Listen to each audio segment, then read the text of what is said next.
Una task force regionale con l'apporto di tutte le strutture sanitarie, in particolare le unità di malattie infettive, i laboratori di microbiologia ed i dipartimenti di prevenzione. La Regione Veneto segue con grande attenzione l'evoluzione della polmonite da coronavirus in Cina e sta mettendo in campo tutte le misure di prevenzione e contrasto del contagio.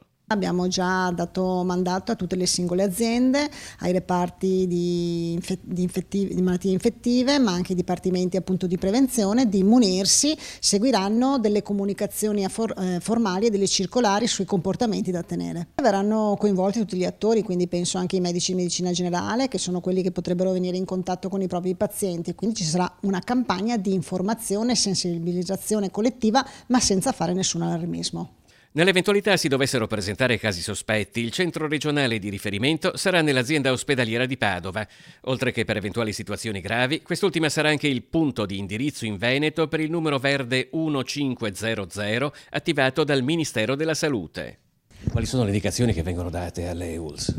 Ma le stanno abbozzando in queste ore l'ufficio prevenzione della Regione del Veneto, che sono quelle che derivano dalle indicazioni che ci stanno arrivando dal Ministero della Salute, che ha costituito una task force nazionale.